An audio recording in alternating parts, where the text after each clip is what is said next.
Querido irmão, querida irmã, a partir de agora você acompanha a reflexão do Evangelho deste domingo. Reze com fé e compartilhe com amor, paz e bem.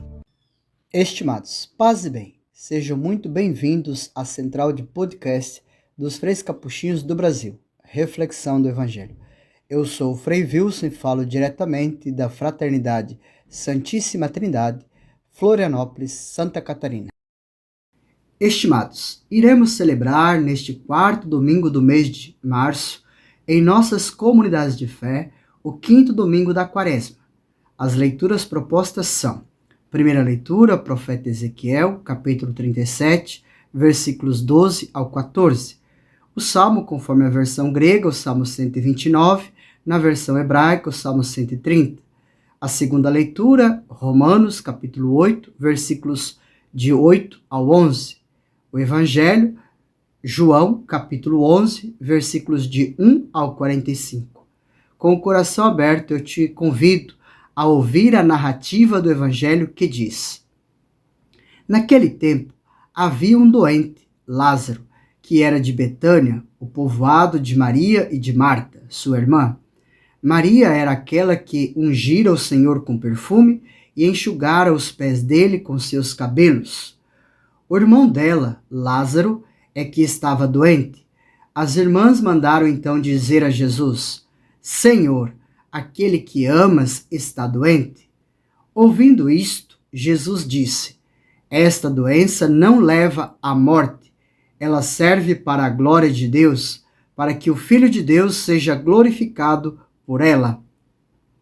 Jesus era muito amigo de Marta, de sua irmã Maria e de Lázaro. Quando ouviu que este estava doente, Jesus ficou ainda 2 dias no lugar onde se encontrava.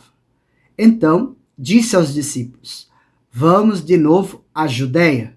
Os discípulos disseram-lhe: Mestre, ainda há pouco os judeus queriam apedrejar-te, e agora vais outra vez para lá?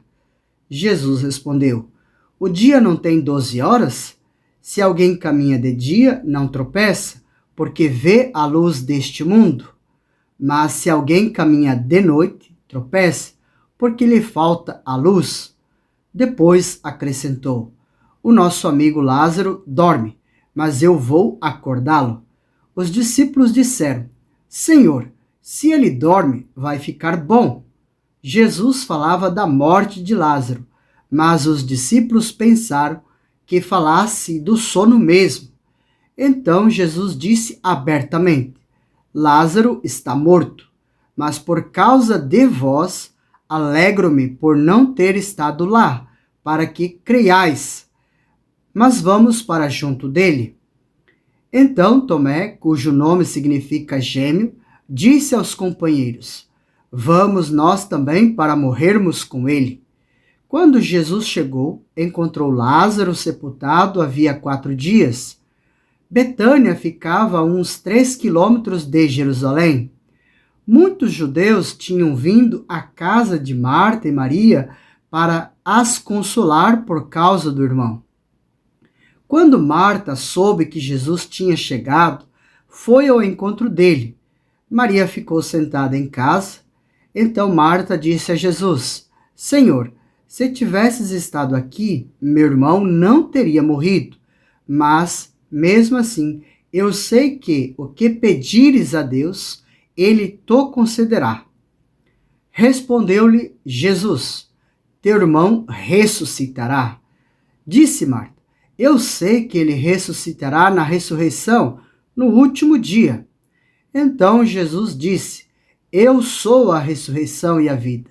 Quem crê em mim, mesmo que morra, viverá. E todo aquele que vive e crê em mim, não morrerá jamais.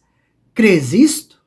Respondeu ela: Sim, Senhor, eu creio firmemente que tu és o Messias, o Filho de Deus, que devia vir ao mundo.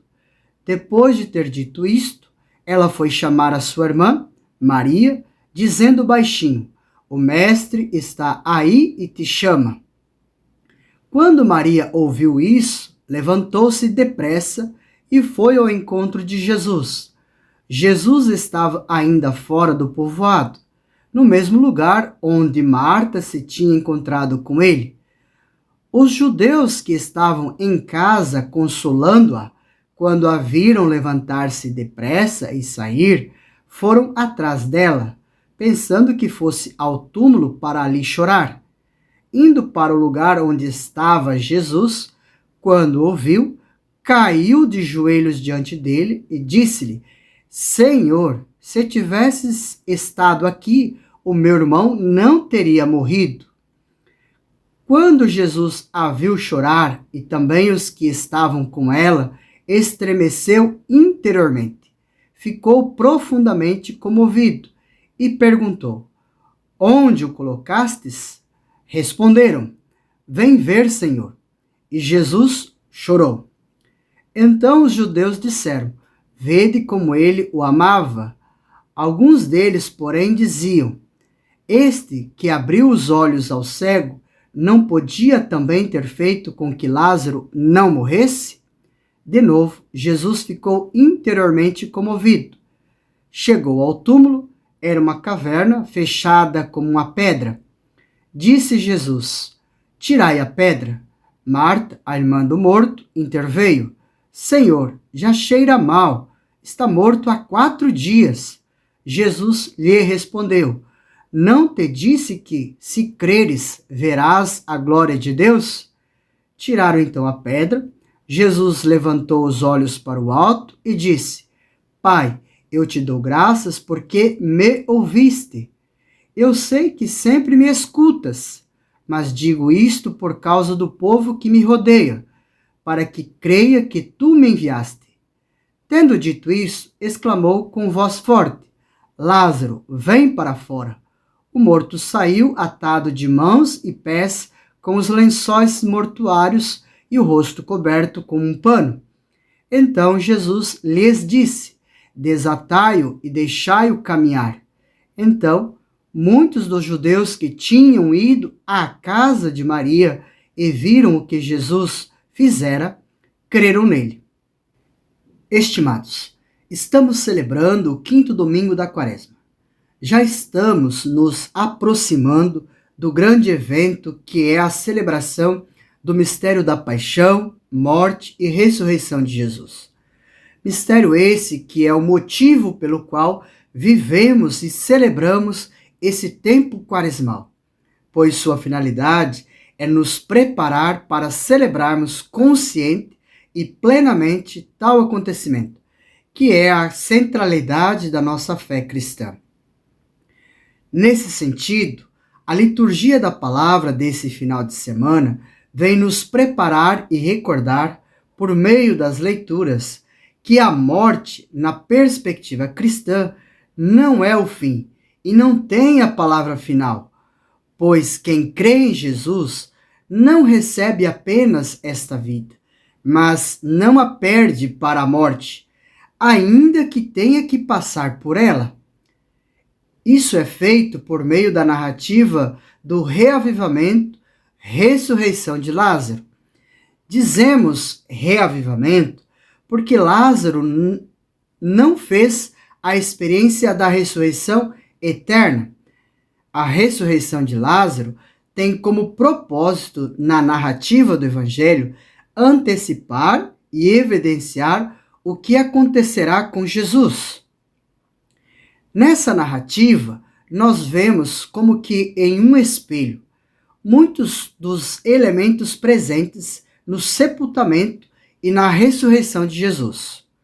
O autor antecipa algumas das realidades que vivenciaremos ao celebrarmos a paixão, morte e ressurreição de Jesus.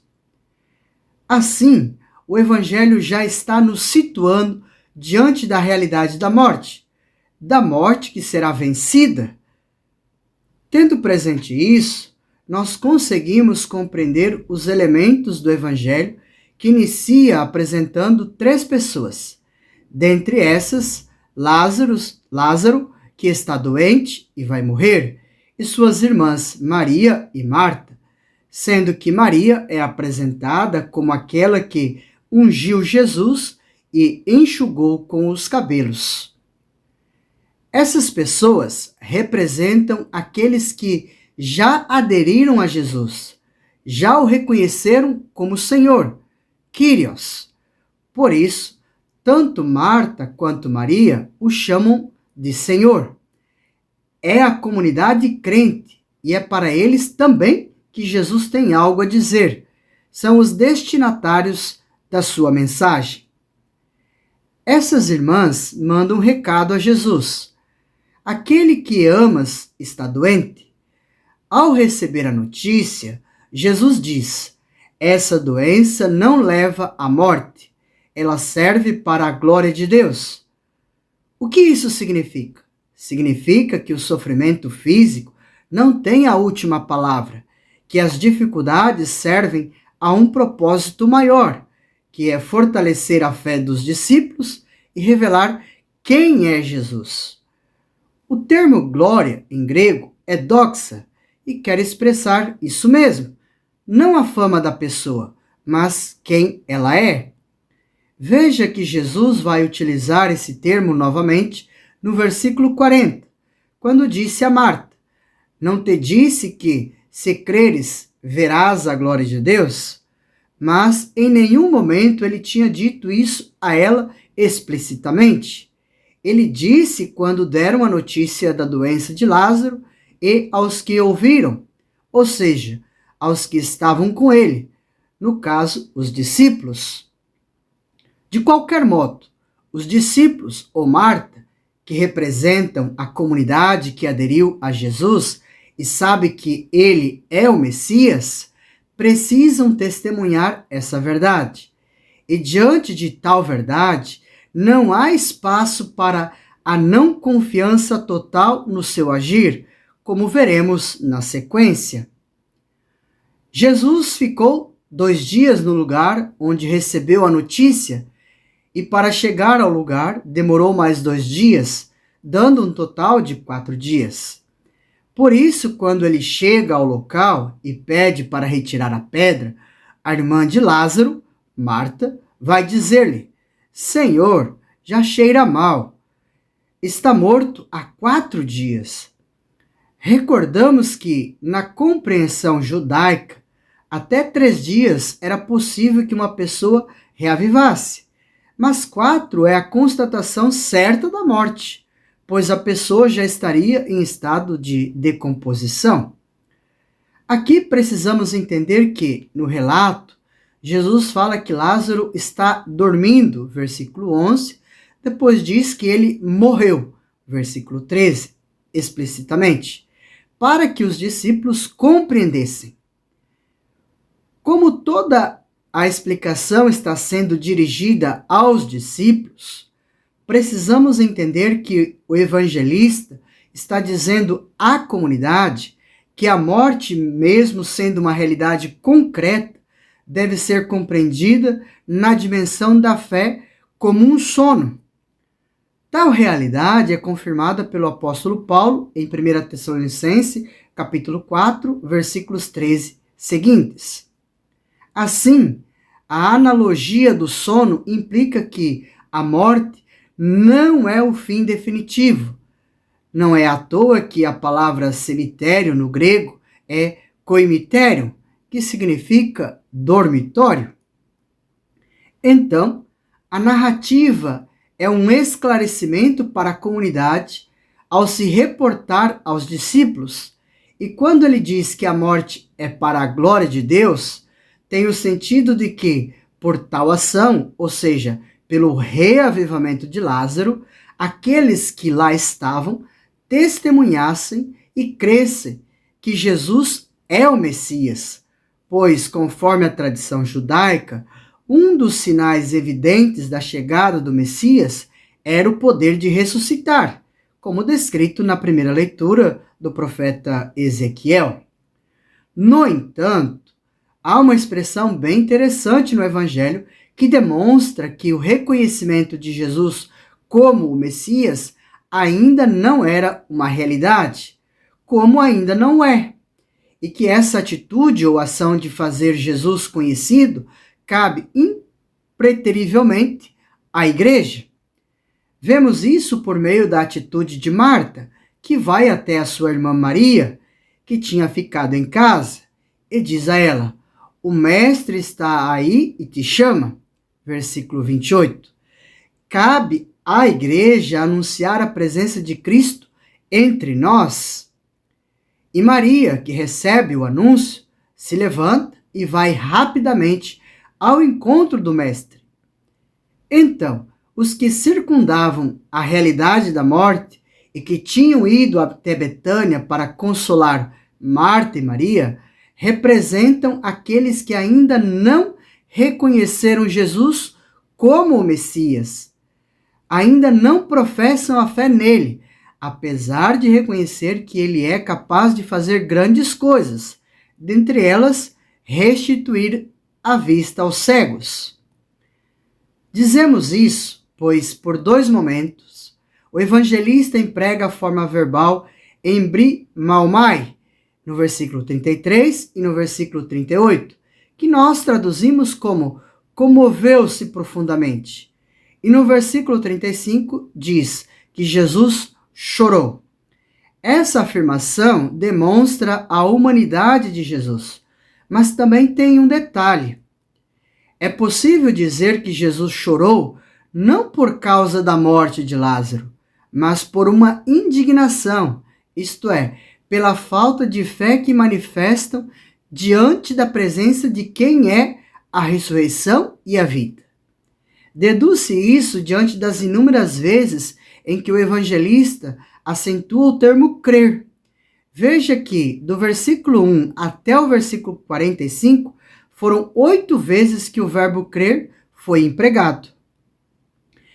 Crer em Jesus é crer na ressurreição, não somente porque ele pode nos ressuscitar, mas porque ele é a própria ressurreição, como ele mesmo afirma no diálogo com Marta: eu sou a ressurreição e a vida.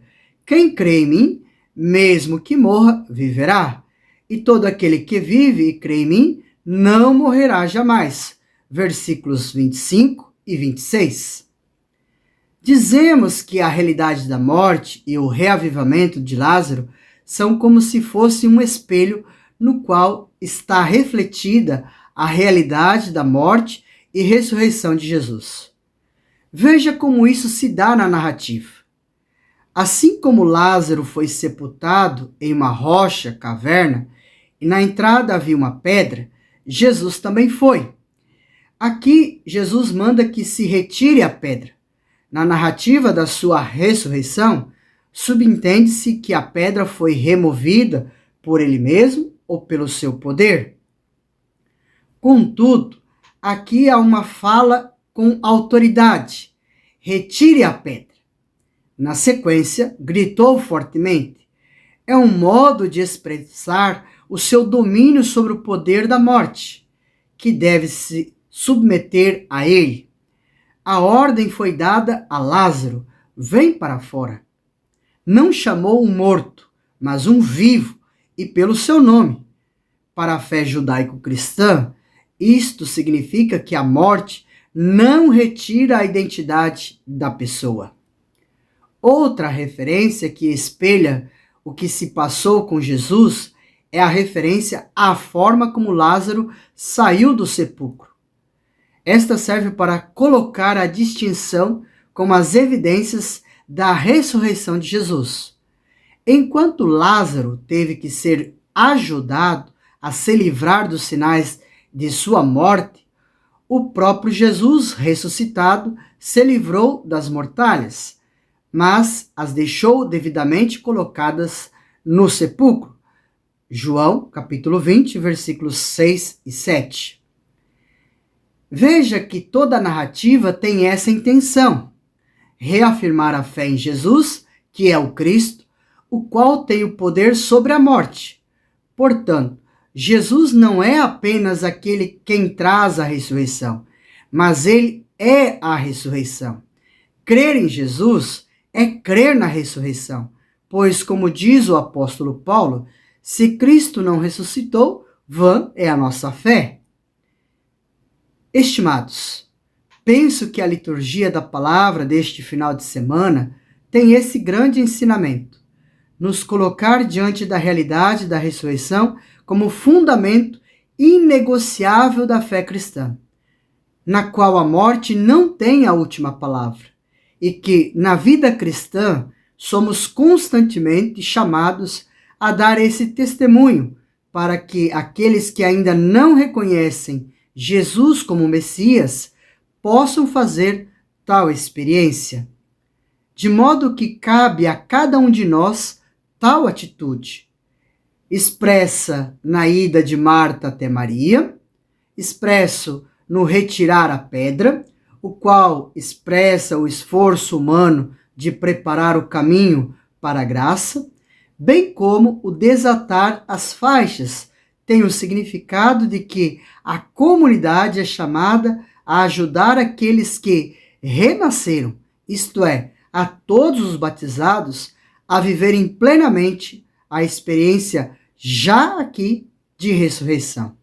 Que a liturgia desse final de semana, estimados, ajude-nos a viver a nossa fé. A todos, paz e bem. Você acabou de ouvir mais um programa da Capcast, Central de Podcasts dos Capuchinhos do Brasil. Paz e bem.